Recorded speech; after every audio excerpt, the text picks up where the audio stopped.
إن الحمد لله نحمده ونستعينه ونستغفره ونعوذ بالله من شرور أنفسنا ومن سيئات أعمالنا من يهده الله فلا مضل له ومن يضلل فلا هادي له وأشهد أن لا إله إلا الله وحده لا شريك له وأشهد أن محمدا عبده ورسوله أما بعد.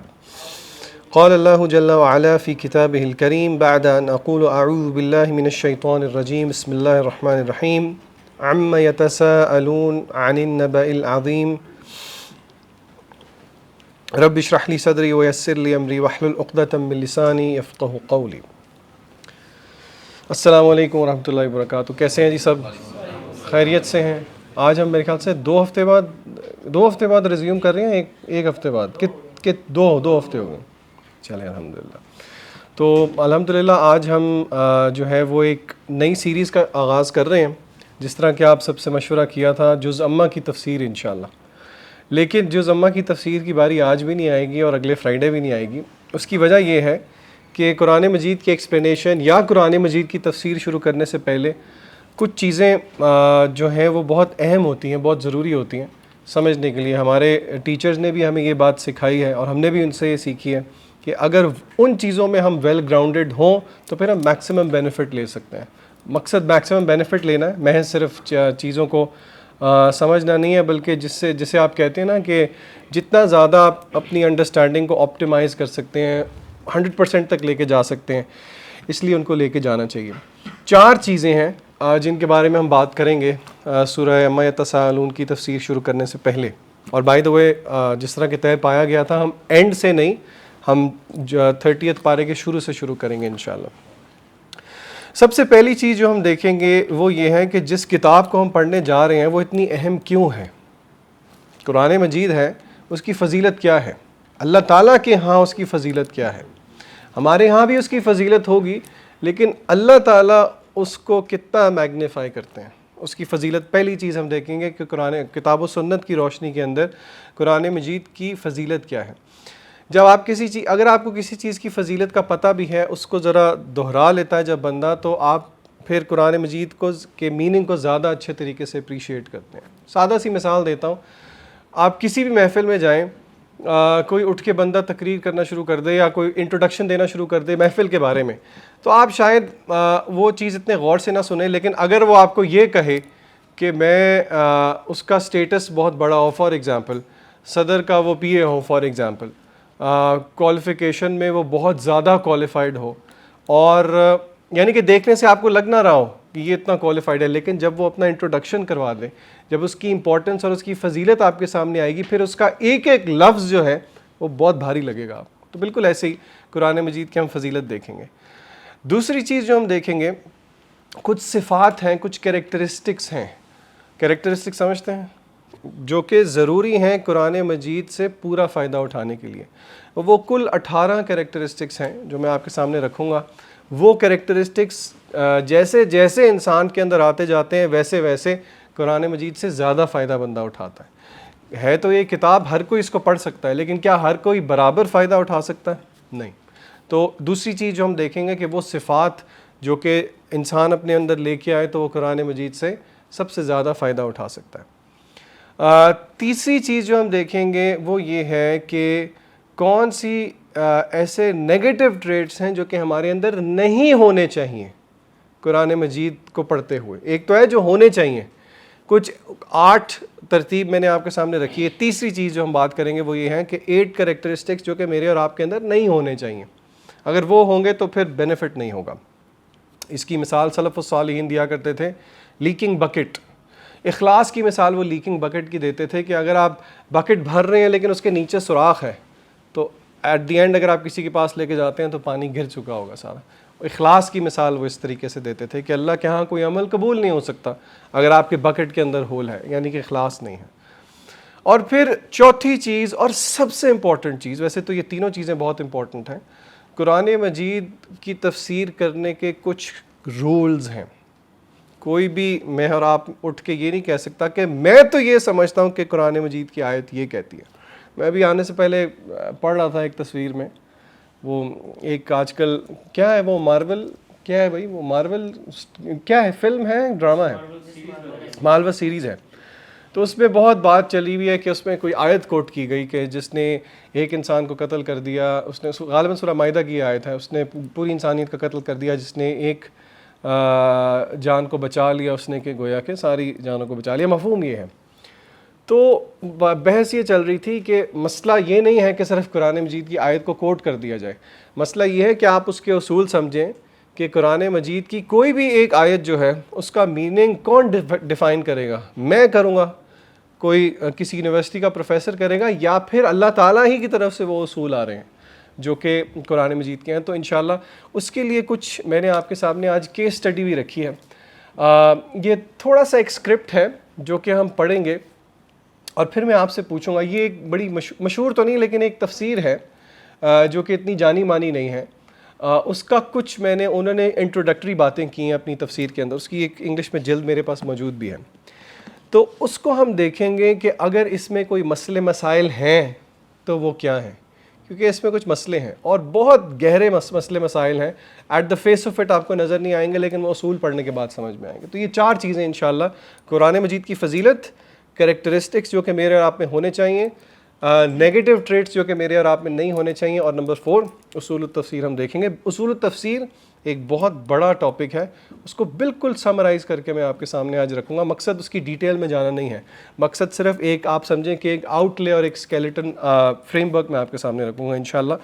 مجھے امید ہے یہ چاروں چیزیں انشاءاللہ آج ہم وائنڈ اپ کر لیں گے. اگر کر لیا انشاءاللہ تو پھر ہم اگلے فرائیڈے سے عما یتساءلون کی ایکسپلینیشن شروع کریں گے انشاءاللہ. اور ساتھ ہی ساتھ میں یہ بھی یاد دہانی کرا دوں کہ یہ آپ کو پتہ ہے آج کل ہم کون سے مہینے میں داخل ہو گئے ہیں؟ جولائی میں داخل ہو گئے ہیں. جولائی میں بھی تو ہو گئے ہیں یار، اس میں غلط بات تو نہیں. اور چانس کی بات ہے کہ یہ دونوں ڈیٹس بالکل ریکنسائل کر رہی ہیں. یہ علماء کہتے ہیں کہ لوگ رمضان المبارک کی 10 راتیں تو بہت زیادہ اہتمام کرتے ہیں، اللہ یہ کہ اللہ جس کو توفیق دے یا نہ دے. ان 10 دنوں کی بھی اللہ کے ہاں بہت اہمیت ہے، اور علماء کے مختلف مباحث ہیں اس بارے میں. وہ کہتے ہیں کہ یہ کچھ علماء کا یہ اوپینین ہے کہ یہ 10 دن جو ہیں یہ رمضان المبارک کی 10 راتوں سے شاید بھی زیادہ فضیلت رکھتے ہیں. کچھ نے اس سے ڈس ایگری کیا کہ نہیں، اس میں لیلۃ القدر ہے. بہرحال ان دنوں میں ہر نیکی کا اہتمام کریں. اہتمام کس کو کہتے ہیں؟ آپ روز کھانا کھاتے ہیں نا، جب مہمان آئیں تو پھر کیا ہوتا ہے؟ کھانے کا اہتمام ہوتا ہے. تو اسی لیے آپ نے کوشش کرنی ہے کہ ان 10 دنوں کے اندر نیکی کا اہتمام کریں. اور نیکیوں میں سے سب سے بڑی نیکی کیا ہے؟ دین کا علم حاصل کرنا. تو انشاءاللہ ہم اس نیت سے بھی آج بیٹھتے ہیں کہ اللہ تعالیٰ اس کو اس نیت سے قبول کرے. جزاک اللہ خیر. چلیں جی، بسم اللہ الرحمن الرحیم. سب سے پہلی ہم دیکھتے ہیں قرآن مجید کی فضیلت. اور ایک بات ضرور یاد رکھیں، اکثر ماشاءاللہ آپ لوگ نیک لوگ ہیں، حلقات میں بیٹھتے ہیں، دروس میں بیٹھتے ہیں، اکثر احادیث آپ نے پہلے سنی ہوتی ہوں گی. اکثر ہو جاتا ہے اس طرح کہ آپ نے چیزیں پہلے سنی ہیں.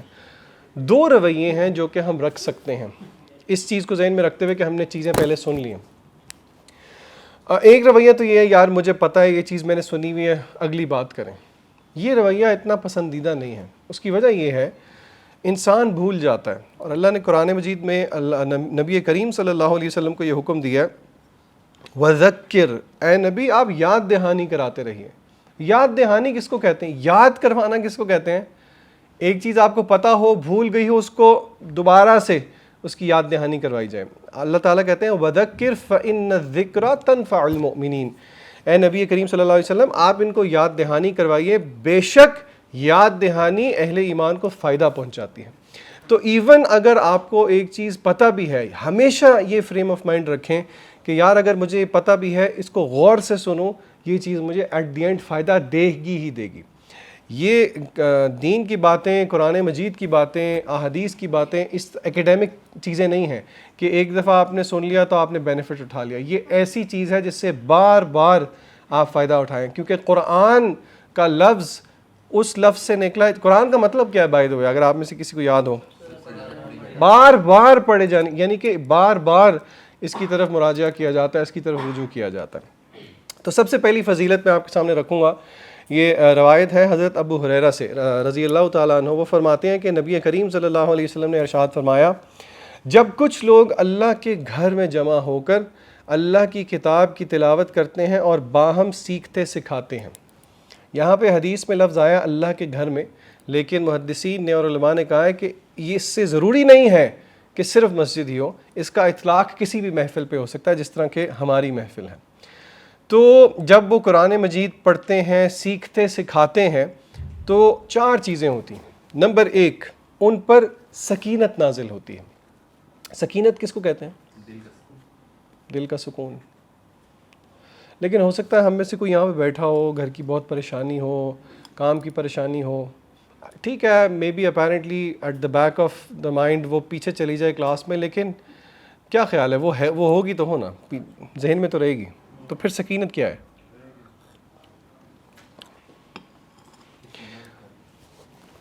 علامہ سید محمد مرتضیٰ زبیدی رحمہ اللہ محدث ہیں، اس حدیث کی شرح میں بتاتے ہیں کہ سکینت وہ اطمینان ہے، وہ چین ہے، وہ قرار ہے، وہ سکون ہے جو اللہ اپنے مومن بندے کے دل میں اس وقت نازل فرماتا ہے جب کہ وہ ہولناکیوں کی شدت سے بے چین ہو جاتا ہے. ہمیں سے ہر ایک کی زندگی میں مصائب آتے ہیں. کیا خیال ہے دنیا میں مصائب آنا نارمل بات ہے؟ بالکل نارمل ہے، نہیں ہے؟ یہ فریم آف مائنڈ رکھنا بہت ضروری ہے، کیونکہ اکثر لوگ جو کہ بہت زیادہ سیویئر کلینکل ڈپریشن کا شکار ہوتے ہیں. دیکھیے ڈپریشن کا شکار ہونا، یہ بات یاد رکھیں، ضروری نہیں ہے کہ جو ڈپریسڈ ہے اس کا ایمان کمزور ہے، یہ بات ذہن میں رکھیں. کلینکل ڈپریشن ایک بیماری ہے جس طرح زکام ہے، لیکن اس کا یہ مطلب بھی نہیں ہے کہ دین آپ کی ہیلپ نہیں کرتا آپ کو ڈپریشن سے باہر نکلنے میں. یہ بہت دقیق نقطہ ہے، اس کو سمجھنے کی کوشش کریں. آپ نے بالکل 2 ایکسٹریمز پہ نہیں جانا. اگر کوئی ڈپریسڈ ہے اس کا یہ مطلب نہیں ہے کہ وہ بہت برا مسلمان ہے، ایسی بات نہیں ہے. اور اس کا یہ بھی مطلب نہیں ہے کہ وہ اپنے دین کو اور ایمان کو استعمال کر کے ڈپریشن سے باہر نہیں نکل سکتا. نکل سکتا، بالکل نکل سکتا. آپ اگر نبی کریم صلی اللہ علیہ وسلم کی دعائیں دیکھیں، احادیث جو ہے نا وہ ان کے بارے میں آپ صلی اللہ علیہ وسلم نے خود فرمایا کہ مجھے دیا گیا جوامع الکلم. آپ نے فرمایا صلی اللہ علیہ وسلم مجھے جوامع الکلم دیا گیا. اس کا کیا مطلب ہے؟ بات چھوٹی سی لیکن اس کا جو میننگ ہے وہ بہت ڈائیورس ہے. آپ صلی اللہ علیہ وسلم کی ایک دعا ہے بہت پیاری، اس میں آپ نے سکھایا کہ اللہ سے مانگیں اللہم اقسم لنا من خشیتک ما تحول به بیننا و بین معاصیک، کہ اللہ میرے اور اپنے درمیان ایسا ڈر تقسیم کر دے، اللہم اقسم لنا من خشیتک، کہ وہ میرے اور یعنی کہ نافرمانی اور میرے درمیان ایک دیوار بن کے کھڑی ہو جائے. یعنی کہ ایسا ڈر جو کہ نافرمانی اور میرے درمیان ایک دیوار بن کے کھڑی ہو جائے. وَمِن طَاعَتِكَ مَا تُبَلِّغُنَا بِهِ جَنَّتَكَ، ایسی اطاعت مجھے دے دے، ایسی فرما برداری مجھے دے دے کہ وہ مجھے کہاں تک لے جائے؟ جنت تک لے جائے. اس کا تیسرا جملہ بہت سمجھنے والا ہے، وَمِنَ الْيَقِينِ، اور ایسا یقین دے دے مَا تُهَوِّنُ بِهِ عَلَيْنَا مَصَائِبَ الدُّنْيَا، کہ وہ دنیا کے مصائب میرے پہ کم کر دے، ہلکے کر دے. اس سے کیا پتہ لگتا ہے؟ دعا کے اس تیسرے حصے سے کیا پتہ لگتا ہے کہ دنیا کے مصائب ہوں گے ہی ہوں گے. اس کو کم کیسے کریں؟ یقین کے ساتھ. ایمان بڑھاتے جائیں، یقین بڑھتا جائے گا تو مصائب. اور یہ بہت سادہ فہم بات ہے. دیکھیں تقدیر پہ ایمان دیکھ لیں، اللہ تعالیٰ سب کے گھر والوں کو محفوظ رکھے، لیکن یہ ایک ریالٹی ہے کہ پیپل پاس اوے، لوگ فوت ہوتے ہیں. ٹھیک ہے، فوتی کا ایونٹ ایک بہت ٹرامیٹک ایونٹ ہوتا ہے. آپ خود دیکھیں، آپ میں سے اکثر لوگ یہاں پہ جو بیٹھے ہیں وہ اس طرح کے ہوں گے جو کہ پہلے شاید دین پہ نہیں تھے. ٹھیک ہے، پھر اللہ نے آپ کو سمجھ دیا، آپ دین پہ آئے ہیں. آپ خود سوچیں کہ اس طرح کے ٹرامیٹک ایکسپیرینسز جب آپ دین کی طرف نہیں تھے تو آپ کا ان پہ ریاکشن کیا ہوا کرتا تھا، اور دین پہ آنے کے بعد آپ کا ان پہ ریاکشن کیا ہے؟ کیا فرق ہے؟ کیا خیال ہے؟ کیا انسان کو وہ ٹراما اتنی زور سے لگتا ہے اب؟ بلکہ یہ تسلی ہوتی ہے کہ بہرحال یہ چیز اللہ نے تقدیر میں لکھی ہوئی تھی، میں جو مرضی کر لیتا یہ ہٹ نہیں سکتی تھی، اور یہ ایونٹ جیسا بھی ٹرامیٹک ایونٹ ہے یہ میرے لیے سراپا خیر ہی خیر ہے. چاہے اپیرنٹلی مجھے لگ رہا ہے کہ میرا کوئی پیارا فوت ہو گیا یا کچھ ہو گیا، لیکن اللہ کی بات پہ یقین ہے. اسی لیے حضرت علی رضی اللہ تعالیٰ عنہ کی طرف ایک بہت پیارا قول منسوب ہے. وہ قول یہ ہے کہ میں نے اپنے رب کو اپنے ارادوں کے ٹوٹنے سے پہچانا. اور کسی اور نے غالباً کسی سلف نے کہا، بہت اچھی بات کی، انہوں نے کہا کہ جب ایسا نہیں ہوتا جیسا میں چاہتا ہوں تو پھر میری بہت تسلی ہو جاتی ہے، کیونکہ مجھے پتہ لگتا ہے کہ اب پلاننگ کون کر رہا ہے؟ اللہ تعالیٰ کی ذات کر رہی ہے۔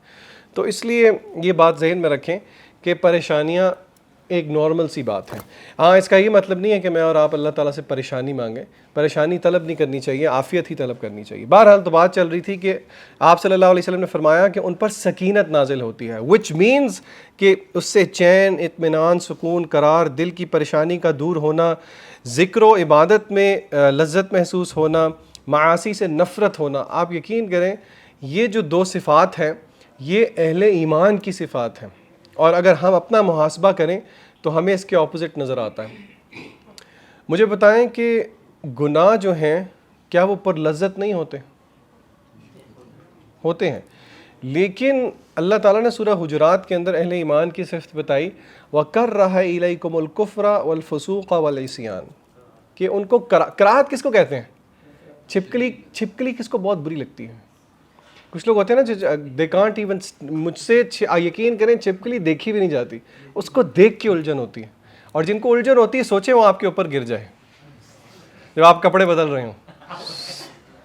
تو دیکھیں آپ کو یہ بات سننی بھی، میں آپ کو صرف کراہت کا لفظ سمجھانے کی کوشش کر رہا ہوں۔ اللہ تعالیٰ کہتے ہیں وَكَرَّهَ إِلَيْكُمُ الْكُفْرَ، کفر سے ان کو نفرت ہو، وَالْفُسُوقَ، گناہوں سے، فسق سے، اور عصیان گناہوں سے، یعنی کہ ان چیزوں سے انسان کو نفرت گھن آتی ہو، اور وَزَيَّنَهُ فِي قُلُوبِكُمْ، ایمان کے بارے میں کہا گیا کہ وہ مزین ہو، دل میں محبوب ہو۔ یعنی کہ اس کی بڑی سادی سی مثال ہے، آپ کوئی بھی نئی چیز لے لیں، بچہ ہو تو کھلونا ہو، کوئی بڑا ہو، آپ نے کوئی بائک لے لی، آئی فون کون سا ہے جی 14 آ گیا آج کل کہ 13 پرو میکس ہی ہے میرے خیال سے۔ چلیں سوچیں آپ کو کسی بھائی نے اتنا اچھا تھا، اس نے آپ کو آئی فون 13 پرو میکس گفٹ کر دیا، تو آپ کو بہت محبت، رات کو آپ کو نیند نہیں آئے گی، بار بار اٹھ کے آپ دیکھیں گے اپنے آپ کو، چٹکی کاٹیں گے میں خواب تو نہیں دیکھ رہا، یعنی کہ آپ کو وہ چیز دل سے بہت محبوب ہوتی ہے۔ اللہ کہتے ہیں کہ نیکی، ایمان کی باتیں، عبادات کی باتیں بہت محبوب ہوتی ہیں۔ یہ صفت آج کل اگر کسی کو مل جائے وہ اللہ کی طرف سے بہت بڑی نعمت ہے۔ تو سکینت ایک بہت بڑا سبب ہے کہ وہ یہ چیز بھی ہمیں دے کہ گناہوں سے، برائی سے انسان کو کراہت ہو اور نیکی سے انسان کو محبت ہو۔ دوسری چیز، ان پر رحمت سایہ فگن ہوتی ہے، یعنی کہ اللہ کی رحمت، ایک اور روایت میں آتا ہے، ان کو گھیر لیتی ہے۔ رحمت اتنی ضروری کیوں ہے؟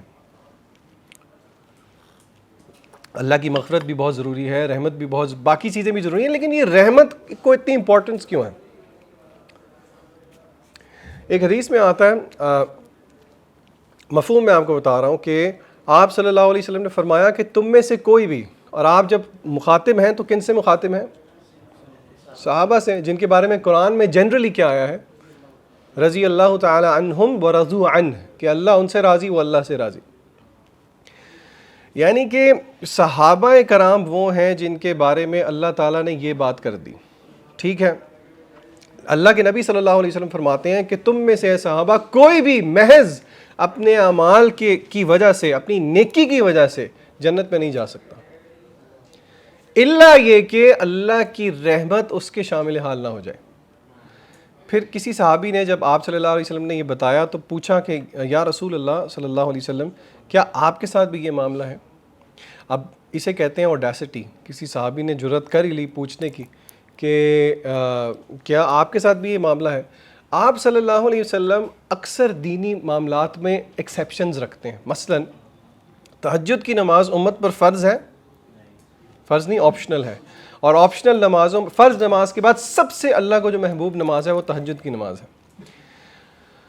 اللہ کے نبی صلی اللہ علیہ وسلم پہ تہجد فرض تھی، اللہ نے فرض کی۔ امت کے مرد کتنی شادی کر سکتے ہیں؟ اللہ کے نبی صلی اللہ علیہ وسلم نے کتنی کی؟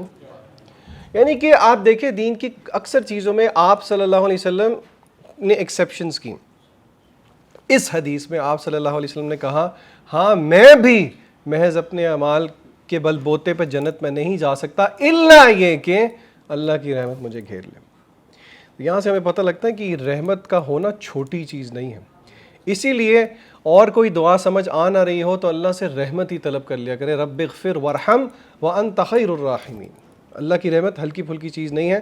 اس کا علماء کہتے ہیں اس کا احساس ہمیں یہاں نہیں ہے, اس کا احساس ہمیں یوم القیامہ کے اندر ہوگا.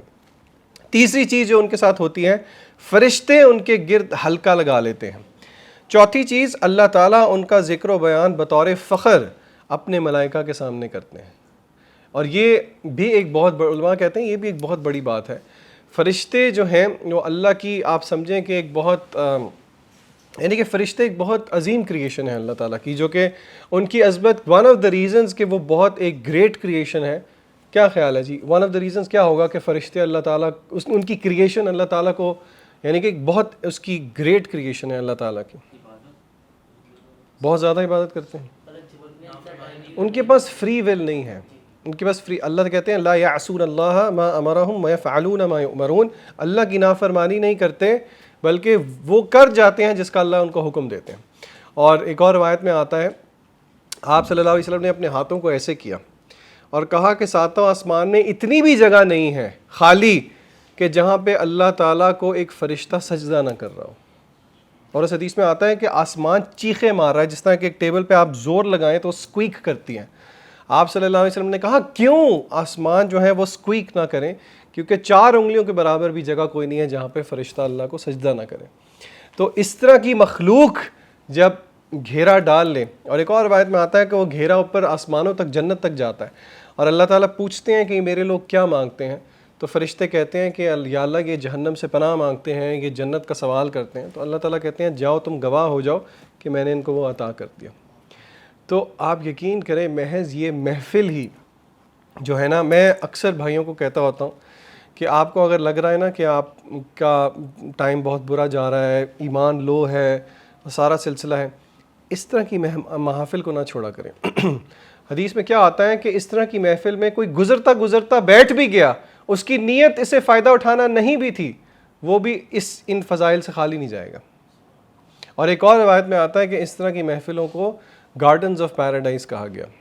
تو اس لیے اس چیز کی بہت اہمیت ہے, اور ظاہری بات ہے کہ یہ خود کیونکہ ہم قرآن مجید کی تفسیر پڑھ رہے ہیں تو یہ بار بار ہر درس میں, ہر حلقے میں, ہر دینی محفل میں یہ باتیں یاد رکھا کریں. نبی کریم صلی اللہ علیہ وسلم نے فرمایا خیرکم, تم میں سے بہترین, چاہے آپ اسٹوڈنٹ ہیں, آپ ہمیشہ ہر ایک اسٹوڈنٹ کے ذہن میں یہ بات آتی ہے کہ میں کون سے سبجیکٹس لوں, انجینئرنگ سائڈ پہ جاؤں, میڈیکل کی سائڈ پہ جاؤں, آئی ٹی کی سائڈ پہ جاؤں. یہ سوال ایسا ہے جو کہ میرا نہیں خیال کہ کوئی بھی اگر اپنے کیریئر میں اسکول, کالج, یونیورسٹی سے گزرا ہے تو اس نے یہ نہ پوچھا ہو. کیا خیال ہے؟ ایسے ہی ہے. آپ جب پروفیشنل لائف میں آ جاتے ہیں یا پھر آپ اگر چوائس کر رہے ہیں تو آپ ضرور اپنے آپ سے یہ سوال کرتے ہیں کہ کون سا ایسا کیریئر پاتھ وے ہو جو کہ ہر اعتبار سے ریوارڈنگ ہو, فائنینشلی بھی, اس اعتبار سے بھی کہ آپ کو اس میں شوق ہے, اینڈ سو فورتھ. لیکن نبی کریم صلی اللہ علیہ وسلم نے ہر مسلمان کو, چاہے اس کا دنیاوی پروفیشن جو مرضی ہو, ایک ایسی چیز کی طرف رغبت دلائی جو کہ آپ کو بیسٹ آف دا بیسٹ بنائے گی. دیکھیں بیسٹ آف دا بیسٹ ہمارے نزدیک دنیا کی وہ ہر نعمت ملنا ہے جو کہ انسان کو مل سکتی ہے. اور جان لیجئے پیسہ کوئی بری بات نہیں ہے, پیسہ اللہ کی بہت بڑی نعمت ہے. ایک حدیث میں آتا ہے کہ ایک گھر, سواری, اور تیسری چیز میرے ذہن نیک بیوی, ان کے بارے میں حدیث میں بہت اچھے الفاظ استعمال کیے گئے ہیں. تو اسی لیے آپ بالکل اس کو ایک ایکسٹریم پہ مت لے کے جائیں, لیکن یہاں پہ یہ بات بھی سمجھنے کی کوشش کریں. ترغیب نبی کریم صلی اللہ علیہ وسلم نے فرمائی کہ تم میں سے بہترین وہ ہیں, خیرکم من تعلم القرآن وعلمہ, جو کہ قرآن مجید سیکھتے ہیں اور قرآن مجید کو سکھاتے ہیں. اسی لیے ہمیشہ اپنی زندگی کا یہ موٹو رکھیں, سیکھتے رہیں سکھاتے رہیں, سیکھتے رہیں سکھاتے رہیں. اچھا اب آپ کہیں کہ سکھانے کا لیول تو بڑی دیر بعد آتا ہے, اس کی رہنمائی بھی آپ کو ایک حدیث سے ملتی ہے. آپ صلی اللہ علیہ وسلم نے کیا فرمایا, بلغوا عنی ولو آیۃ, میری جانب سے پہنچا دو. لیکن اس میں بھی سمجھنے والی بات ہے, میری جانب کا مطلب بڑی ذمہ داری ہے. چیز کو صحیح سمجھ کے, جیسے کہ اس کی سمجھ ہے, اگر وہ آپ کو سمجھ آ گئی تو ایک پہنچائیں, چاہے وہ ایک آیت بھی کیوں نہ ہو. یہ بات یاد رکھیں, دعوت کا کام کرنا صرف ہمارا کام نہیں ہے, وائی سی اسپیکرز کا کام نہیں ہے, یا کچھ اور اداروں کے علماء کا کام نہیں ہے. دعوت کا کام میرے اور آپ کا ایک ایک پر فرض ہے. میں نے فرض کا لفظ بولا. اگر آپ سورۃ العصر کو دیکھیں تو اللہ تعالیٰ نے کیا فرمایا؟ والعصر، وقت کی، العصر کی قسم کھائی. اور اسٹیٹس کو کا کیا مطلب ہوتا ہے؟ ایک عام فہم بات بتائی، ان الانسان، یہاں پہ مومنین کی بات نہیں ہوئی، فاسقین کی بات نہیں ہوئی، کفار کی بات نہیں ہوئی. تمام کی تمام انسانیت خسارے میں ہے. بائی ڈیفالٹ ساری انسانیت خسارے میں ہے. کچھ بچیں گے. کون بچیں گے؟ جن میں 4 ٹریٹس ہوں گے. الا الذین آمنوا وعملوا الصالحات. اب اپیرنٹلی ہم یہ سوچتے ہیں کہ ایمان آ گیا، نیکی آ گئی، تو بس یہ چیز مطلوب ہے. وتواصوا بالحق. اگر آپ کو نیکی کی سمجھ میں آ گئی اور آپ سمجھتے ہیں یہ آپ کے لیے خیر ہے، تو یہ خیر آپ تک کیسے رہ سکتا ہے؟ اس خیر کو لے کے پھیلنا چاہیے. اور پھر جب اس خیر کو آپ لے کے پھیلیں گے تو ہر کوئی آپ کو پھول کے ہار نہیں پہنائے گا. تکالیف آئیں گی، اس پہ آپ کو کیا کرنا پڑے گا؟ وتواصوا بالصبر. یہ 4 ریسیپیز ہیں، طریقے ہیں سکسیس کے. ان میں سے کوئی ایک بھی مسنگ ہے تو فلاح نہیں ہے. آپ صلی اللہ علیہ وسلم نے فرمایا خیرکم من تعلم القرآن وعلمہ. تم میں سے بہترین وہ ہیں جو کہ قرآن مجید سیکھتے ہیں، سکھاتے ہیں. اس لیے ہر وقت، اور ضروری نہیں ہے کہ آپ کوئی بہت ہی نیکسٹ لیول تک چلے جائیں، نہیں. سیکھنے سکھانے کا مطلب شروع ہوتا ہے بنیادی تجوید کے ساتھ. اس کو پڑھنا سیکھیں. اب آپ یہ کہیں کہ جی اس کو پڑھنا بہت مشکل ہے، آپ یقین کریں تھوڑی سی محنت کرنی پڑتی ہے، زیادہ نہیں ہے. میں آپ کو مثال دیتا ہوں. یہ کی لیس سیل فونز کا رواج 1 ڈیکیڈ ہوا ہے اس کو میرے خیال سے ابھی. یعنی کہ پہلے سیل فونز ہوتے تھے بٹنز والے، آج سے 10-15 سال پرانی بات ہے. اتنے تو پرانے، اتنے بچے آپ لوگ بھی نہیں ہیں میرے خیال سے. 10-15 سال پیچھے، یہاں پہ کوئی 15-16 سال کا تو نہیں بیٹھا ہوا، 1-2 کے علاوہ. انسانی فطرت ہے کہ کوئی بھی چینج ہونا، کوئی بھی انوویشن چینج انسان اتنی جلدی ایکسیپٹ نہیں کرتا. مجھے آج بھی یاد ہے کہ جب یہ ٹرینڈ چینج ہوا تو میں بڑے عرصے تک نیا فون جب بھی لیتا تھا نا تو میری کوشش ہوتی تھی میں بٹن والا ہی لوں. مجھے بہت الجھن ہوتی تھی یہ بغیر بٹن والا. تو انسان جو ہے نا وہ اس کی یہ فطرت ہے کہ اس کو نئی چیز اچھی نہیں لگتی. لیکن یہ بات ذہن میں رکھیں کہ آپ جو ہے نا ذرا سا اپنے آپ کو یوز ٹو کرنے کی کوشش کریں تو آپ ہو جاتے ہیں. اب مجھے یہ بتائیں، ہو سکتا ہے آپ میں سے بھی کسی نے اس چیز کو فیل کیا ہو، لیکن پھر آپ نے سیکھا کہ نہیں سیکھا؟ کیا آپ سوچ سکتے تھے آج سے 10-15 سال پہلے آپ کے والدین اینڈرائڈ یا ایپل استعمال کر رہے ہوں گے؟ سوچ سکتے تھے؟ آج شاید وہ ہم سے زیادہ استعمال کرتے ہیں، یا شاید ہم دونوں ٹکر پہ ہی ہیں. یعنی کہ یہ بات سمجھانے کا آسان طریقہ یہ ہے نا کہ جو بزرگ ہیں، جو 40, 50, 60 ایئرز آف ایج ہے، ہم نہیں ایکسپیکٹ کرتے کہ وہ ٹیکنالوجی کے ساتھ اتنا جلدی یوزڈ ہوں، لیکن ہوئے کہ نہیں ہوئے. میں صرف یہ بات آپ کو سمجھانے کی کوشش کر رہا ہوں کہ ہم اس چیز کو سمجھیں کہ یہ اللہ کے ہاں حجت کوئی نہیں ہوگی کہ یا اللہ یہ تجوید القرآن تو ایک بہت مشکل سائنس تھی، قلقلہ کہاں پہ کرنا ہے اور مد کہاں پہ کرنی ہے اور اخفاء کدھر کرنا ہے، اظہار کدھر کرنا ہے. ٹھیک ہے، یہ بیسک نام آپ کو نہ بھی پتہ ہو، بنیادی چیزیں آپ کو پتہ ہونی چاہیے. اور بنیادی تجوید سیکھنا کیا خیال ہے؟ وہ مستحب ہے، ہائیلی ریکمینڈڈ ہے، مباح ہے، یا کیا ہے؟ فرض ہے. فرض ہے، فرض. مخارج کا سیکھنا ہر مسلمان کے لیے فرض ہے. میں آپ کو مثال دیتا ہوں. سورہ زلزال ہے، کیسے شروع ہوتی ہے؟ اعوذ باللہ من الشیطان الرجیم، بسم اللہ الرحمن الرحیم. ہم کیا پڑھتے ہیں؟ اذا زلزلت الارض زلزالہا. سب میں زیڈ لگا دیا، بات ختم. اتنا ایزی. تو دیکھیں بزنگ ساؤنڈ ایزا، حالانکہ اذا یہ دال ہے، زلزلہ یہ کیا ہے؟ زا ہے. ارضو یہ ضاد ہے، زلزالہا پھر زا ہے. آپ حرف کو بدل دیں تو پتہ ہے آپ نے کیا کیا؟ آپ نے کی تحریف. یہ ہے کفر.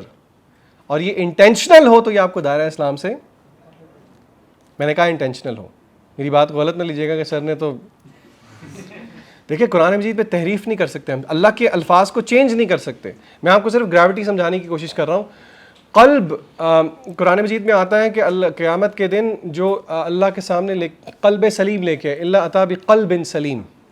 اچھا، اب اس کا مطلب ہے جو ایک صاف دل لے کے آیا. مفہوم یہ ہے، اس قوف کو آپ کاف کے ساتھ بدل دیں، ڈنڈے والے کے ساتھ. قلب اور قلب، آپ کو پتہ آیت کا میننگ کیا بن جائے گا؟ قیامت کے دن فلاح پائے گا جو کہ اللہ تعالیٰ کے سامنے معاذ اللہ ایک صحیح کتا لے کے آئے گا. عربی میں کلب کتے کو کہتے ہیں، قلب دل کو کہتے ہیں. صرف ایک حرف کو تبدیل کرنے کی وجہ سے آپ دیکھ رہے ہیں کہ لحن جو ہے، غلطی جو ہے وہ کس اس میں آ رہی. اسی لیے تجوید کے علماء نے لحن کو بھی ڈسٹریبیوٹ کیا کہ کچھ لحن جو ہیں وہ حرام غلطیاں بھی ہوتی ہیں. بتانے کا مقصد یہ ہے کہ قرآن مجید یہ جو یہاں پہ آپ صلی اللہ علیہ وسلم نے فرمایا کہ تم میں سے بہترین وہ ہیں جو کہ قرآن مجید سیکھتے اور سکھاتے ہیں، اس کا یہ مطلب نہیں ہے کہ ہم نے کوئی نیکسٹ لیول تک ہی جا کے پتہ نہیں تفسیر کی کتنی ڈیپتھس میں جانا ہے، نہیں، بنیادی چیزوں سے سیکھنا شروع کریں۔ آپ یقین کریں، اپیرنٹلی اگر آپ کو یہ لگ رہا ہے نا کہ اس میں کیا اتنا بیسٹ ہونے والی بات ہے کہ ہم بیٹھ کے اوق کر رہے ہیں، نہیں، اللہ تعالیٰ کو یہ چیز بہت پسند ہے، کیونکہ حدیث میں آتا ہے کہ کچھ اتنی خوبصورت احادیث ہیں آپ حیران ہو جائیں گے کہ فرشتے جو ہیں ایک مسلمان جب تلاوت کر رہا ہو تو اس کے منہ کے ساتھ اپنا منہ لگا لیتے ہیں۔ اور ایک اور روایت میں آتا ہے کہ اللہ کے نزدیک جو بہتر الماہر بالقرآن، جو قرآن مجید کی تلاوت کرنے کا ایکسپرٹ ہے، وہ قیامت کے دن اعلیٰ فرشتوں کے ساتھ ہوگا۔ اور بہت ساری فضائل کی احادیث ہیں۔ بتانے کا مقصد یہ ہے کہ ان چیزوں کو چھوٹا مت سمجھیں، تجوید ہے، پھر آپ کو خود سمجھ میں آئی آپ اس کو سکھانا شروع کریں۔ آپ کے بہن بھائی ہیں، آپ کے چلیں بہن بھائی اگر نہیں مانتے، آپ کے دوست ہیں، اگر آپ میرڈ ہیں، آپ کی بیوی ہے، آپ کے بچے ہیں، سیکھنے سکھانے والا یہ نہیں کہہ سکتا کہ ہم کس کو سکھائیں، اب تو ہم بہت چھوٹے ہیں یا اب تو ہم بہت بڑے ہیں۔ پھر اس کا مفہوم دیکھ لیں، ایک اور آگے روایت آئے گی، اس کا مفہوم یہ ہے کہ آپ قرآن مجید کی ایک آیت سمجھ لیں، یہ 100 رکعتیں پڑھنے سے زیادہ بہتر ہے۔ اب ہمارے جو ہیں وہ ڈائنامکس بالکل مختلف ہیں، ہم سمجھتے ہیں کہ نہیں 100 رکعتیں پڑھ لیں ہمیں فیل ہوگا، اپیرنٹلی وہ زیادہ عبادت ہے، حالانکہ قرآن مجید کا فہم جو ہے وہ اللہ تعالیٰ کے نزدیک زیادہ اس سے بڑھ کے ہے۔ پھر اسی طرح نبی کریم صلی اللہ علیہ وسلم نے فرمایا کہ قرآن کثرت سے پڑھا کرو، قرآن کثرت سے پڑھا کرو، اس لیے کہ قیامت کے دن یہ اپنے ساتھیوں کے لیے، اپنے پڑھنے والوں کے لیے سفارش بن کے آئے گا۔ ہم نے پچھلی سیریز میں آپ کو یاد ہوگا انٹرسیشن کا ٹاپک دیکھا تھا، سفارش کا ٹاپک دیکھا تھا، اور ہم نے کہا تھا کہ سفارش کی بہت ساری اقسام ہیں، ان میں سے ایک قسم یہ بھی ہے کہ قرآن مجید سفارش کرتا ہے۔ یہ تو قیامت کے دن کے بارے میں ہے۔ قبر کے بارے میں، قبر کے احوال میں آپ کو اگر یاد ہوگا ہم نے پڑھا تھا کہ 2 صورتیں ہیں، بلکہ سورۃ الملک کو المانع بھی کہا گیا۔ المانع کا مطلب ہے روکنے والا۔ حدیث میں آتا ہے کہ سورۃ الملک کو، یعنی کہ یہ غیبی باتیں ہیں، لیکن اللہ کے نبی صلی اللہ علیہ وسلم نے ان کو سمجھایا اس طرح کہ سورہ ملک جو ہے، حدیث کا مفہوم یہ ہے کہ بندے کے سر سے عذاب آنے لگے گا، سورہ ملک ڈھال بن جائے گی، پیر سے عذاب آنے لگے قبر کے اندر سورہ ملک، یعنی کہ سورہ ملک کے بارے میں آتا ہے کہ وہ لڑائی کرے گی عذاب کے فرشتے کے ساتھ، یہاں تک کہ وہ عذاب کو دور کر دے اور بندے کو جنت کے اندر داخلہ نہ دے دے۔ یہ بہت عظیم بات ہے۔ جی جی حدیث میں آتا ہے، اس کا مفہوم یہ ہے کہ جو عشاء کے بعد سورۃ الملک کی تلاوت کرے، کچھ روایات میں سورہ ملک اور سورہ سجدہ بھی آتی ہے، ان کی تلاوت کرے عشاء کے بعد، تو اس کو قبر کے عذاب سے محفوظ رکھا جائے گا۔ لیکن اس کی کچھ ایکسپلینیشن علماء نے اس طرح کی کہ محض تلاوت مقصد نہیں ہے، ہاں، یعنی کہ آپ تھوڑا میننگ بھی تو سمجھیں، یعنی کہ آپ بندہ خود دیکھیں کہ یہ حدیث سن کے نا ہمیں آٹومیٹکلی میننگ کی طرف جانا چاہیے کہ بھئی آخر ایسی کون سی بات ہے جو کہ اس میں یہ صفت ہے اللہ تعالیٰ اس میں پیدا کریں گے کہ قبر کے اندر یہ انسان کو بچائے گی۔ تو اسی لیے قرآن مجید، یعنی کہ لوگ کہتے ہیں نا کہ دیکھیں اپیرنٹلی ہم کسی جگہ، چھوٹا بچہ ہے وہ کسی جگہ پہ ہو، میں آج صبح ایڈمیشن کروانے اپنے بچوں کو اسکول میں گیا تو سب سے چھوٹی میری بیٹی، اس کو پریشانی تھی کہ ہم اس سے دور نہ ہو جائیں۔ انسان کسی بھی نئی جگہ پہ جاتا ہے نا، اس کی کوشش ہوتی ہے کہ اس کا ساتھی کوئی ہو۔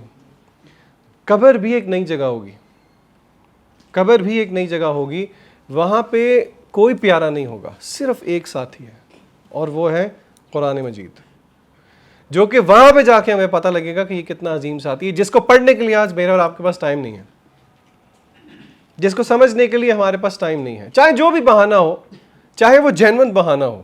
دیکھیں بہانے جینون ہو سکتے ہیں،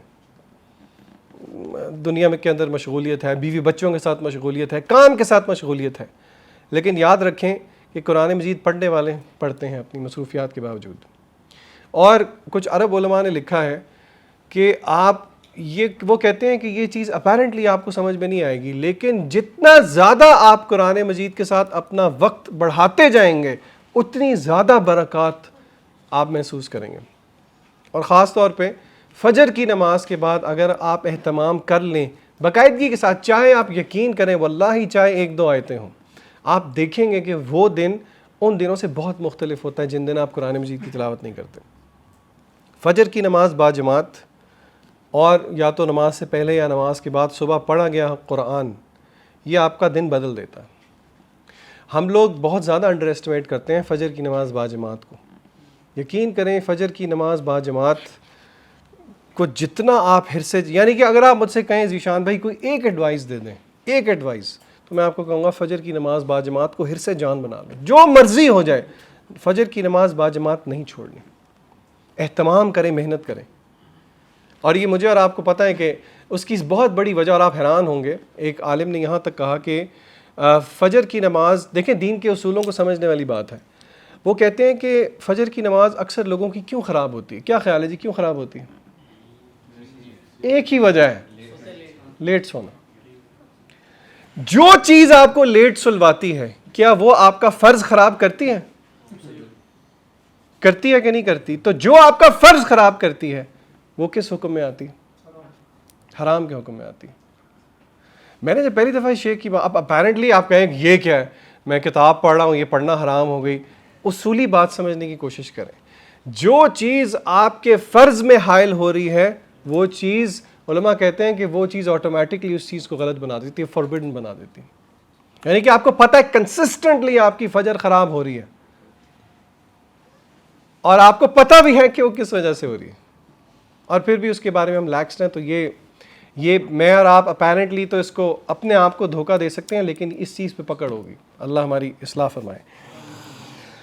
پھر نبی کریم صلی اللہ علیہ وسلم فرماتے ہیں ان اللہ یرفع لہذا الکتاب اقواما ویضع بہ آخرین۔ ہاں جی، پیٹرول کتنا ہو گیا جی؟ 250۔ مہنگائی کتنی ہے؟ انفلیشن 15.5%۔ کتنی ہے؟ ہمارا جو لینز ہے نا وہ بہت عجیب ہے۔ میں آپ کو اس کی ایک مثال دیتا ہوں، کرنٹ جو سیناریو چل رہا ہے، میں نام نہیں لوں گا، سب سمجھ جائیں گے۔ ایک چھوٹی بچی کا آج کل کیس بہت بوم پہ ہے میڈیا پہ۔ اچھا، اس کو میڈیا پہ کس چیز کا مسئلہ بنا کے پورٹرے کیا جا رہا ہے؟ ہیومن رائٹس کا۔ حالانکہ دیکھیں ہم کس طرح الو بن رہے ہیں۔ میں ہیومن رائٹس کا انکار نہیں کر رہا، ہم سے زیادہ پیروکار ہے ہی نہیں کوئی ہیومن رائٹس کا، یہ ہم دعویٰ کرتے ہیں۔ اصل مسئلہ یہ ہے کہ دین اسلام شادی کے بارے میں کیا کہتا ہے؟ ولی کی اجازت کے بغیر نکاح، بات ختم۔ اور اگر ولی کی اجازت کے بغیر، آپ کانسیکوینسز کا اندازہ لگائیں، ولی کی اجازت کے بغیر کیا ہوا نکاح ہوگا؟ اگر فاسد نکاح ہے تو جو تعلقات قائم ہو رہے ہوں گے وہ کیا ہوگا؟ زنا ہوگا۔ آپ کو گریوٹی آف سچویشن نظر آ رہی ہے؟ آپ دیکھیے کہ ہمیں جو پورٹرے کیا جاتا ہے وہ یہ نہیں کیا جاتا۔ یہ ایک بہت بڑی اسٹرینتھ ہے میڈیا کی اس وقت کہ وہ غلط چیز کو بھی آپ کو اس ایسے اینگل سے دکھاتا ہے کہ آپ کہتے ہیں کہ بالکل یہی مثال لے لیجیے ہماری حالت کی۔ ٹھیک ہے، انالیسز، آپ انالسٹ کو سنیں، سارا کچھ کریں، لیکن آپ صلی اللہ علیہ وسلم نے ایک قاعدہ کلیہ بتا دیا کہ ان اللہ یرفع بہذا الکتاب، اس قرآن کے ذریعے اللہ تعالیٰ کچھ اقوام کو بلندی عطا کرتا ہے اور کچھ کو پستی میں دھکیل دیتا ہے۔ اس کو میں اور آپ انڈیویجول لیول پہ لے آئیں، قرآن مجید کو اپنا اوڑھنا بچھونا بنائیں۔ اور اوڑھنا بچھونا بنانے کا یہ مطلب نہیں ہے کہ آپ سارا ٹائم مصحف کھول کے ہی بیٹھے رہیں، اس کو اپلائی کریں، اس کو سیکھیں، اس کو سکھائیں، تو آپ دیکھیں گے اللہ تعالیٰ آپ کو انڈیویجول لیول پہ بھی بلندی عطا فرمائے گا، اور آپ کے ذریعے سے اللہ تعالیٰ آپ کے ارد گرد، آپ کے گھر میں آپ کو بلندیاں اور ترقیاں عطا فرمائے گا۔ قرآن مجید میں صاف آتا ہے کہ اگر انہوں نے تورات کو قائم کیا گیا ہوتا تو ہم ان پہ برکات کے دروازے کھول دیتے۔ تو اللہ تعالیٰ کے خزانوں میں کمی تو کوئی نہیں ہے، فرشتے آج بھی اتر سکتے ہیں مدد کو، وہ ایمان نہیں ہے۔ ایک اور بہت پیاری حدیث ہے، میری پرسنل فیوریٹ فضائل میں ہے، وہ یہ والی حدیث ہے، ساری ہی بہت اچھی ہیں۔ یہ ہے جی، مسند احمد کی روایت ہے، سنن ابن ماجہ میں بھی ہے، صحیح جامع صغیر میں بھی ہے، صحیح روایت ہے۔ اللہ کے نبی صلی اللہ علیہ وسلم فرماتے ہیں ان للہ تعالی اہلین من الناس، بے شک اللہ تعالیٰ کے لوگوں میں سے کچھ خاص لوگ ہیں۔ سارے لوگ کس کے ہیں؟ اللہ کے، اللہ کی مخلوق ہے، اللہ کے بندے، سب اللہ کے بندے ہیں، لیکن اللہ کہتے ہیں کہ ان سب میں سے، یہاں پہ مومنین، فاسقین، کفار، منافقین کی بات نہیں ہو رہی، اِنَّ لِلَّهِ تَعَالَى أَهْلِينَ مِنَ النَّاسِ، لوگوں میں سے کچھ اللہ کے خاص بندے ہیں. وہ کون سے ہیں؟ اہل القرآن، اہل قرآن ہیں. ہم اہل اللہ، وہ اللہ کے بندے ہیں. اور یہاں تک بھی بات ختم نہیں ہوئی، وَخَاصَّتُهُ، اور وہ اللہ کے بہت خاص بندے ہیں. یہ اہل قرآن کون ہوتے ہیں؟ کیا خیال ہے؟ حفاظ اہل قرآن ہیں؟ جس نے سارا قرآن یاد کیا ہے وہ اہل قرآن ہے؟ ابن قیم رحمہ اللہ کہتے ہیں اہل قرآن وہ ہیں کہ وہ قرآن مجید کی آیات پر عمل کرتے ہوں چاہے ان کو ایک ہی آیت یاد ہو. ہم یہ سمجھ لیتے ہیں کہ اہل قرآن وہی ہیں نیسیسریلی جنہوں نے قرآن مجید یاد کیا ہوا ہے. بالکل جنہوں نے یاد کیا وہ اس پہ عمل کرتے ہیں وہ ہیں اہل قرآن. لیکن یہ بات یاد رکھ لیں، اگر کوئی حافظ نہیں ہے، ہم میں سے کم از کم ہر ایک کو 7 آیتیں تو آتی ہیں. سورۃ الفاتحہ تو سب کو آتی ہے. تو اسی لیے ہم ڈی مورلائز نہ ہوں کہ ہم تو اس میں شامل نہیں ہو سکتے. اور بلکہ یہ حدیث موٹیویشن بننی چاہیے میرے اور آپ کے لیے، جتنا زیادہ سے زیادہ قرآن مجید میں اور آپ اپنے دل کے اندر رکھیں. دیکھیں یہ قرآن مجید باقی چیزوں سے اتنا مختلف کیوں ہے؟ آپ پڑھتے ہیں سورہ فاتحہ کی پہلی آیت کیا ہے؟ رب العالمین کی تفسیر جو ہے اس میں عالمین کس کو کہتے ہیں؟ تمام جہانوں کا رب. اس کا ترجمہ یہی کرتے ہیں نا. عالمین کی تفسیر پتہ کیا ہے؟ اللہ کے علاوہ سب کچھ عالمین ہے. ٹھیک ہے. قرآن مجید، ہم اس دنیا کے اندر رہتے ہیں، آپ مختلف چیزوں کی مختلف پرسپیکٹیو سے کیٹیگرائزیشن کر سکتے ہیں. مثلا ہم میں سے کچھ لوگ ٹین ایجرز بیٹھے ہوئے ہیں، کچھ لوگ نہیں ہیں، کچھ لوگوں نے شلوار کرتا پہنا ہوا ہے، کچھ نے پینٹ شرٹ پہنی ہوئی ہے، کچھ لوگ میرے رائٹ سائڈ پہ بیٹھے ہیں، کچھ لیفٹ سائڈ پہ بیٹھے ہیں. بالکل اسی طرح ہم ایک کیٹیگرائزیشن یہ بھی کر سکتے ہیں، یہ جو کتاب اللہ ہے، قرآن مجید ہے، اور ہم میں کیا فرق ہے؟ ہم ہیں مخلوق. اس کو کیا مقام حاصل ہے؟ اس کو وہی مقام حاصل ہے.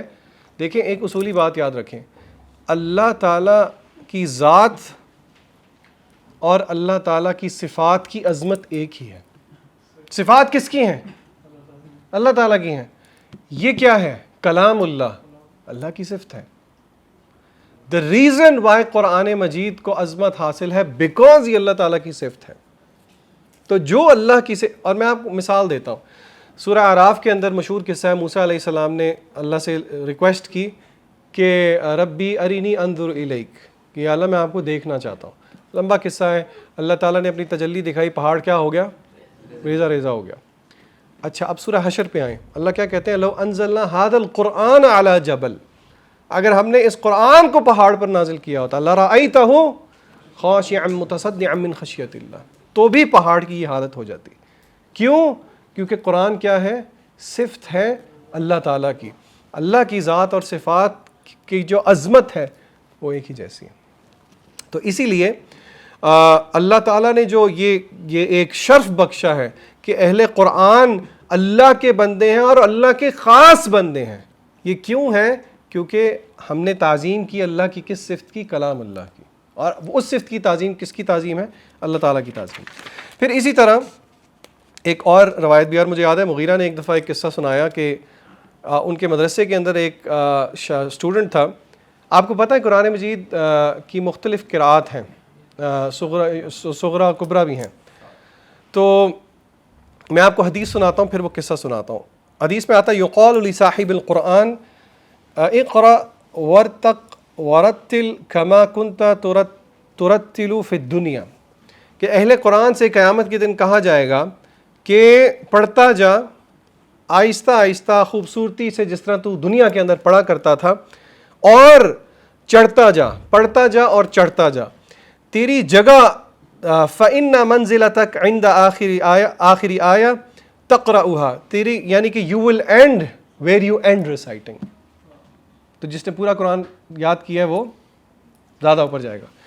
مغیرہ بتاتا ہے کہ ایک اسٹوڈنٹ تھا ان کے مدرسے میں، وہ کہتا تھا کہ میں اس نیت سے 7 قرات جو ہے نا وہ یاد کر رہا ہوں کہ مجھے جب کہا جائے کہ قرآن مجید پڑھتا جا چڑھتا جا تو ایک دفعہ میں قرآن ختم کروں ایک قرات میں، دوسری دفعہ دوسری قرات میں، تیسری دفعہ چوتھی دفعہ 7 دفعہ. اسے کہتے ہیں بلند ہمت. اور یہ اللہ کی رحمت سے کوئی بعید نہیں ہے. یعنی کہ جب آپ دیکھیں قرآن مجید یاد کرنا نا کبھی کبھی کافی ٹائرنگ پروسیس ہوتا ہے، اللہ یہ کہ اللہ جس کے لیے آسان کر دے. جب ہو اس طرح کی احادیث ذہن میں لے کے آیا کریں. اور علماء کہتے ہیں کہ جب آپ رات کو تہجد کی نماز کے لیے اگر اللہ نے آپ کو توفیق دی ہے، آپ اٹھ کے کھڑے ہوئے ہیں، سوچیں کہ اللہ تعالیٰ آپ کو کہہ رہے ہیں، کیونکہ اس وقت خاص کیوں؟ کیونکہ آپ کو پتہ ہے اس وقت آپ کو کوئی نہیں دیکھ رہا. چاہے آپ قل ہو اللہ ہی پڑھ رہے ہیں، کوئی بات نہیں، قل اعوذ برب الناس ہی پڑھیں، ہے تو اللہ کی آیت. کبھی کبھی نا ہم چھوٹی صورتوں کو سمجھتے ہیں یہ تو کوئی بات نہیں، بہت بڑی بات ہے. قل اعوذ برب الفلق کی فضیلت میں آتا ہے there is nothing that you will recite which is more eloquent than قل اعوذ برب الفلق. یعنی کہ اپنی جسے کہتے ہیں نا کہ عربی کمال کے اعتبار سے کوئی بھی اس طرح کی صورت، تم یہ حدیث میں نے آپ کو بتائی ہے، تم صورت کی تلاوت نہیں کرو گے جتنی قل اعوذ برب الفلق ہے. تو آپ یہ سوچ کے اگلی دفعہ جب آپ خود تلاوت کر رہے ہوں تو یہ سوچ کے کریں کہ آپ کو قیامت کے دن کہا جا رہا ہے اقرا ورتق ورتل کما کنت ترتل فی الدنیا. تو یہ دیکھیں کہ بہت بڑی ایک موٹیویشن ہے میرے اور آپ کے لیے کہ میں اور آپ قرآن مجید یاد کریں. اس کے برعکس ایک حدیث ضعیف ہے لیکن اس کا میننگ از ٹرو. آپ صلی اللہ علیہ وسلم نے فرمایا کہ وہ ان الذی لیس فی جوفہ شیء من القرآن کالبیت الخرب، کہ بے شک وہ دل جس میں کوئی قرآن نہیں ہے وہ ایک کھنڈر کی طرح ہے. کھنڈر کی طرح ہے. کھنڈر سمجھتے ہیں خالی گھر، کوئی لوگ نہیں رہ رہے، سب کچھ خراب ہے. یعنی کہ دل ایسا جس میں قرآن نہیں ہے گویا کہ وہ ایسے ہیں جیسے ایک کھنڈر ہو، ایک کھنڈر والا گھر ہو. تو جس دل میں قرآن ہے وہ دل مزین ہے. انشاءاللہ اگلی کلاس سے جو ہے ہم جو 3 چیزیں ہماری رہ گئی ہیں، کریکٹرسٹکس جو کہ تفسیر کو سمجھنے کے لیے ضروری ہیں، وہ کریکٹرسٹکس جو کہ ہمارے اندر نہیں ہونے چاہیے، اور پھر ہم بہت جلدی سے اصول التفسیر کو دیکھ کے ویری کوئکلی اس کو میں ریوزٹ کروں گا تاکہ آپ کو بہتر طریقے سے سمجھ آ جائے گا انشاءاللہ. اللہ سے دعا ہے کہ اللہ تعالیٰ جو کچھ میں نے کہا، میں نے آپ کو بتایا، سب سے پہلے مجھے اس پہ عمل کرنے کی توفیق عطا فرمائے. پھر آپ سب کو اللہ تعالیٰ ان بابرکت ایام میں ہمیں بہت زیادہ نیکی کرنے کی توفیق عطا فرمائے اور اللہ اس کو قبول بھی کرے. اللہ ہمارے صغیرہ گناہ جتنے بھی ہیں ان کو بھی معاف کرے. ہم اپنے تمام کبائر سے بھی توبہ کرتے ہیں اور ہم تو اکثر سمجھتے بھی نہیں کہ کچھ گناہ کبیرہ گناہ ہیں. اللہ تعالیٰ ہمیں ان کو سمجھنے کی بھی توفیق دے اور ان سے توبہ کرنے کی بھی توفیق دے. اور جب موت کا فرشتہ ہمیں لینے آئے تو ہم توبہ کی حالت میں ہو اور اللہ تعالیٰ ہم سے ہمارے گناہوں کو معاف کر چکا اور یہ اللہ کی رحمت سے بعید نہیں ہے. اللہم انا نسألک حسن الخاتمہ، اللہم اعتق رقابنا من النار، اللہم انا نسألک الجنۃ الفردوس، وآخر دعوانا ان الحمد للہ رب العالمین. جزاکم اللہ خیرا.